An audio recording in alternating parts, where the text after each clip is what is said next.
ወረሕመቱላሂ ተዓላ ወበረካቱ። ፍቅርን ያወደሱ ሰዎች ፍቅርን ያልቀመሰ ሰው ምንም የህይወትን ጣዕም አላጣጣምም ይላሉ። ምክንያቱም አንድ ነገር ይበልጥ የሚያረካን ለዚያ ነገር ፍቅር ሲኖረን መሆኑ የተረጋገጠ ጉዳይ ነው።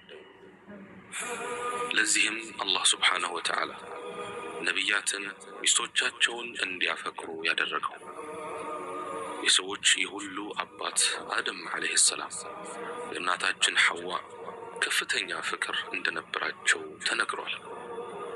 በእርሳቸው እንዲረጋጉ ሐዋን እንደፈጠረላቸው አላህ ሱብሓነሁ ወተዓላ ነግሮናል። በዚህ ዓለም ላይ የመጀመሪያው ፍቅር አደምና ሐዋ መካከል የነበረው ፍቅር ነው። ከነሱ ተነስቶ ነው በልጆቻቸው ላይ የቀጠለው። የነቢያት አባት ኢብራሂም ዓለይሂ ሰላም ከሴቶች ሁሉ እጅግ ቆንጆ የነበረችውን ሳራን አግብተዋል። በጣምም ያፈቅሯትም ነበር። በተጨማሪም ሃጀርን አገቡ። እርሷንም እንደዚሁ ያፈቅሯት ነበር። ነቢዩ ዳውድ ዓለይሂ ሰላም 100 ሚስቶችን አግብተዋል። ልጃቸው ነቢዩ ሱለይማንም እንደዛው ብዙ ሴቶች አግብተዋል። ነቢያችን ሙሐመድ ዓለይሂ ሰላቱ ወሰላም ሚስቶቻቸውን በተለይም ዓኢሻን ያፈቅሩ ነበር። ነቢያችን ዓለይሂ ሰላቱ ወሰላም ለሚስቶቻቸው ወጪ እኩል ካካፈሉ በኋላ ያ አላህ እኔም በምችለው አስተካክያለሁ፣ በማልችለው አትያዘኝ ይሉ ነበር። ሹረይክ ቢን ዓብዱላህ ስለ ፍቅረኛሞች ተጠይቀው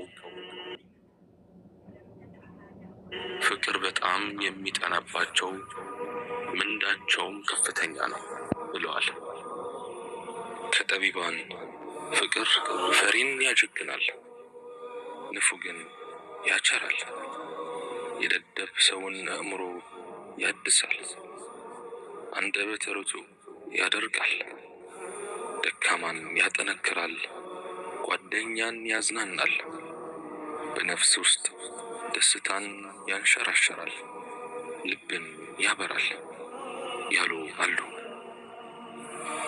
አቡ ነውፈል ፍቅር የማይዘው ሊኖር ይችላል ወይ ተብሎ ተጠየቁ። አዎ፣ ደረቅና ደደብ ሰው ፍቅር ላይ ኢብኑ ዓቢድ ፍቅር የማያጠቃው ብዙ ሴቶች አግብተዋል። ነቢያችን ሙሐመድ ዓለይሂ ሰላቱ ወሰላም ሚስቶቻቸውን በተለይም ዓኢሻን ያቀው ፍቅር በጣም የሚጠናባቸው ምንዳቸውም ከፍተኛ ነው ብለዋል። ከጠቢባን ፍቅር ፈሪን ያጀግናል፣ ንፉግን ያቸራል፣ የደደብ ሰውን አእምሮ ያድሳል፣ አንደበተ ርቱዕ ያደርጋል፣ ደካማን ልብን ያበራል ያሉ አሉ።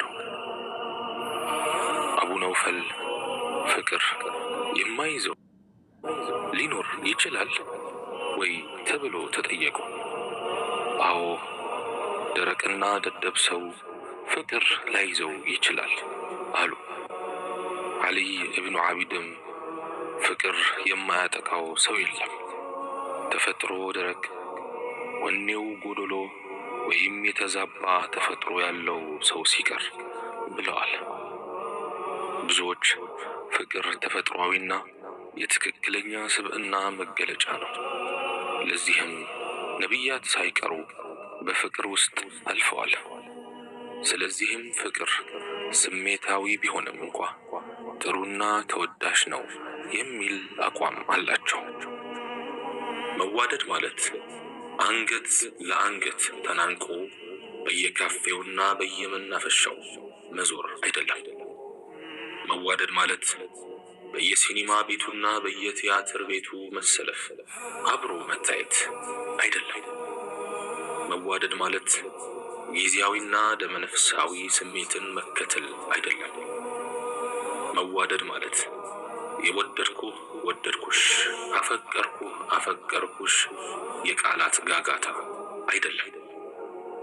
መዋደድ ማለት መሸዋወድና ከአንገት በላይ መሸነጋገል አይደለም። መዋደድ ማለት ሰበብ እየፈለጉ መጣላት አይደለም። መዋደድ ማለት ዓመት ጠብቆ በዝሙት ስጦታ ሰርፕራይዝ መደራረግ አይደለም።